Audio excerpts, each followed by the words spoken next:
Pride and Prejudice, written by Jane Austen. Chapter 13. "I hope, my dear," said Mr. Bennet to his wife, as they were at breakfast the next morning, "that you have ordered a good dinner today, because I have reason to expect an addition to our family party." "Who do you mean, my dear? I know of nobody that is coming, I am sure, unless Charlotte Lucas should happen to call in, and I hope my dinners are good enough for her. I do not believe she often sees such at home. The person of whom I speak is a gentleman and a stranger." Mrs. Bennet's eyes sparkled. "A gentleman and a stranger! It is Mr. Bingley, I am sure. Why, Jane, you never dropped a word of this, you sly thing. Well, I am sure I shall be extremely glad to see Mr. Bingley. But, good Lord, how unlucky! There is not a bit of fish to be got today. Lydia, my love, ring the bell. I must speak to Hill this moment." "It is not Mr. Bingley," said her husband. "It is a person whom I never saw in the whole course of my life." This roused a general astonishment, and he had the pleasure of being eagerly questioned by his wife and 5 daughters at once. After amusing himself some time with their curiosity, he thus explained: "About a month ago I received this letter, and about a fortnight ago I answered it, for I thought it a case of some delicacy and requiring early attention. It is from my cousin, Mr. Collins, who, when I am dead, may turn you all out of this house as soon as he pleases." "Oh, my dear," cried his wife, "I cannot bear to hear that mentioned. Pray do not talk of that odious man. I do think it is the hardest thing in the world that your estate should be entailed away from your own children, and I am sure if I had been you, I should have tried long ago to do something or other about it." Jane and Elizabeth attempted to explain to her the nature of an entail. They had often attempted it before, but it was a subject on which Mrs. Bennet was beyond the reach of reason, and she continued to rail bitterly against the cruelty of settling an estate away from a family of 5 daughters in favor of a man whom nobody cared anything about. "It certainly is a most iniquitous affair," said Mr. Bennet, "and nothing can clear Mr. Collins from the guilt of inheriting Longbourn. But if you will listen to his letter, you may, perhaps, be a little softened by his manner of expressing himself." "No, that I am sure I shall not, and I think it was very impertinent of him to write to you at all, and very hypocritical. I hate such false friends. Why could not he keep on quarrelling with you as his father did before him?" "Why, indeed, he does seem to have had some filial scruples on that head, as you will hear." "Hunsford, near Westerham, Kent, 15th October. "Dear Sir, the disagreements subsisting between yourself and my late honored father always gave me much uneasiness, and since I've had the misfortune to lose him, I have frequently wished to heal the breach, but for some time I was kept back by my own doubts, fearing lest it might seem disrespectful to his memory for me to be on good terms with anyone with whom it had always pleased him to be at variance. There, Mrs. Bennet.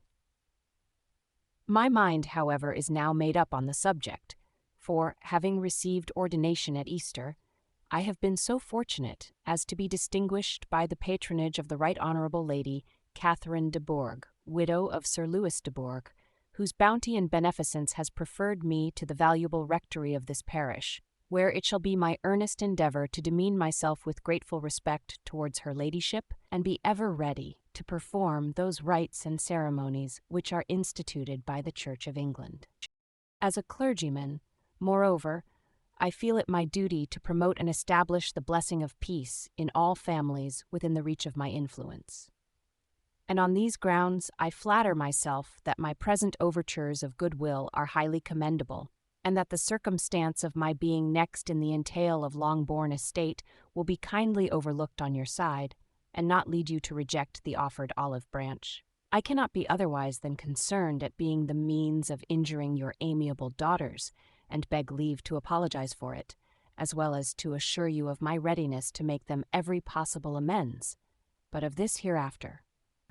If you should have no objection to receive me into your house, I propose myself the satisfaction of waiting on you and your family Monday, November 18th by 4 o'clock, and shall probably trespass on your hospitality till the Saturday se'nnight following, which I can do without any inconvenience, as Lady Catherine is far from objecting to my occasional absence on a Sunday, provided that some other clergyman is engaged to do the duty of the day. I remain, dear sir, with respectful compliments to your lady and daughters, your well-wisher and friend, William Collins. At 4 o'clock, therefore, we may expect this peacemaking gentleman, said Mr. Bennet, as he folded up the letter. He seems to be a most conscientious and polite young man, upon my word, and I doubt not will prove a valuable acquaintance, especially if Lady Catherine should be so indulgent as to let him come to us again. There is some sense in what he says about the girls, however, and if he is disposed to make them any amends, I shall not be the person to discourage him. Though it is difficult, said Jane, to guess in what way he can mean to make us the atonement he thinks our due, the wish is certainly to his credit. Elizabeth was chiefly struck with his extraordinary deference for Lady Catherine, and his kind intention of christening, marrying, and burying his parishioners whenever it were required. He must be an oddity, I think, said she. I cannot make him out. There is something very pompous in his style. And what can he mean by apologizing for being next in the entail? We cannot suppose he would help it if he could. Can he be a sensible man, sir? No, my dear, I think not. I have great hopes of finding him quite the reverse. There is a mixture of servility and self-importance in his letter, which promises well. I am impatient to see him. In point of composition, said Mary, his letter does not seem defective. The idea of the olive branch perhaps is not wholly new, yet I think it is well expressed. To Catherine and Lydia, neither the letter nor its writer were in any degree interesting. It was next to impossible that their cousin should come in a scarlet coat, and it was now some weeks since they had received pleasure from the society of a man in any other color. As for their mother, Mr. Collins's letter had done away much of her ill will, and she was preparing to see him with a degree of composure which astonished her husband and daughters.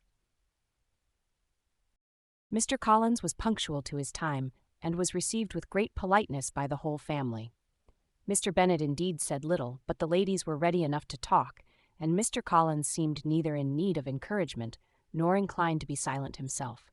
He was a tall, heavy-looking young man of 25. His air was grave and stately, and his manners were very formal. He had not been long seated before he complimented Mrs. Bennet on having so fine a family of daughters, said he had heard much of their beauty, but that in this instance fame had fallen short of the truth, and added that he did not doubt her seeing them all in due time well disposed of in marriage. This gallantry was not much to the taste of some of his hearers, but Mrs. Bennet, who quarrelled with no compliments, answered most readily, "You are very kind, sir, I am sure, and I wish with all my heart it may prove so, for else they will be destitute enough. Things are settled so oddly. You allude, perhaps, to the entail of this estate."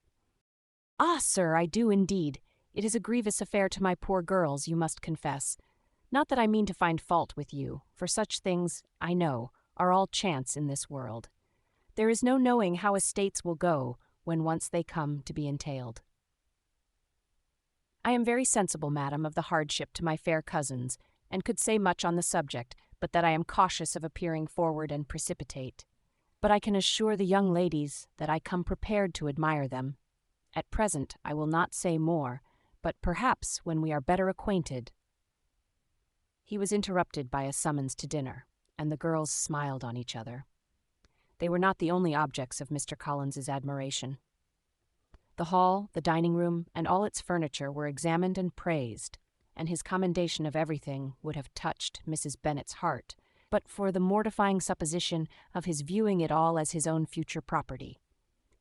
The dinner, too, in its turn, was highly admired, and he begged to know to which of his fair cousins the excellence of its cookery was owing.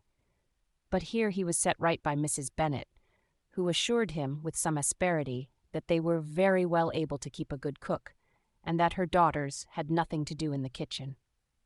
He begged pardon for having displeased her.